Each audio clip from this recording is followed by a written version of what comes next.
Today in Granny's kitchen we're going to make Cullen Skink. A Scottish Cullen Skink only has smoked haddock, whereas a chowder type of fish soup could contain lots of other fish. So for this we'll need approximately 500 grams of smoked haddock, which roughly works out a pound of smoked haddock, 3 fillets. We're also going to use 500 grams of potatoes, roughly again 3 medium-sized potatoes, roughly a pound in weight.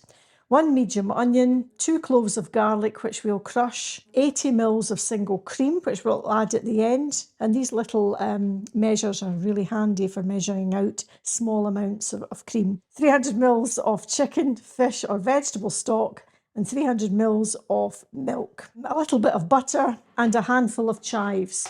So basically what I'm going to do is steam the potatoes, which I've done earlier, and I'm going to first of all put fish into a pan of a little milk and butter. So I'm going to just pop those in there and just let them soak away in that milk for a short time. Right, so in this pot, I'm going to take my butter in the pan, and with the chives, so I'm going to leave a little to one side at the moment.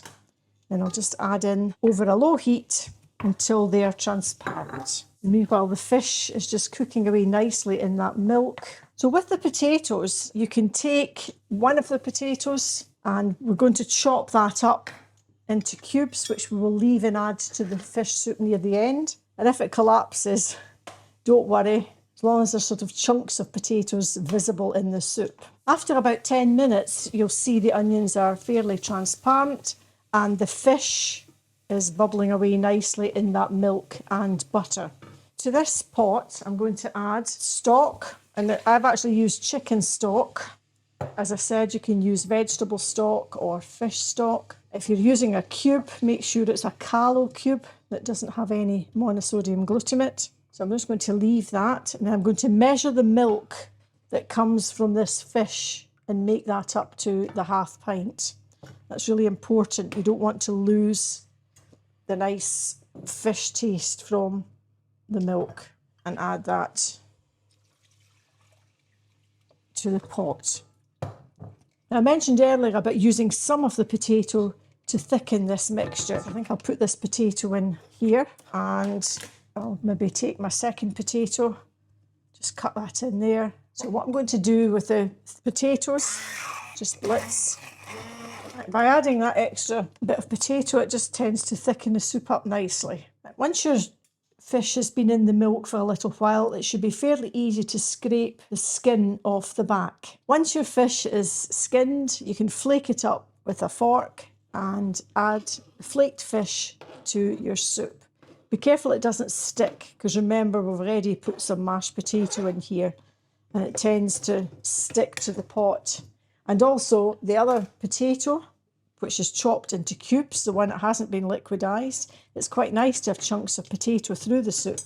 But if you don't want it to be as chunky as that, you can just blend in all the potato. It does make it quite a thick soup. To add the rest of my chopped chives, the ones that didn't get blitzed into the soup, just a few to give it some splash of colour. And then finally, you can enrich this with a splash of white wine or a dash of lemon juice. But I tend just to use 80 ml of single cream. So 40 ml is roughly a measure in there. If you don't want it too creamy, you can just use 40 ml. Just let that heat through and then it's ready to serve.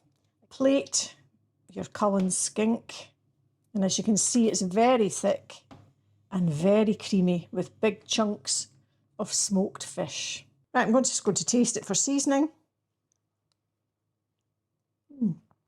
That's really delicious. I wouldn't add any more salt to that or pepper. It's absolutely delicious. If you want the recipe, download the recipe card from Granny's Scottish Kitchen Facebook group.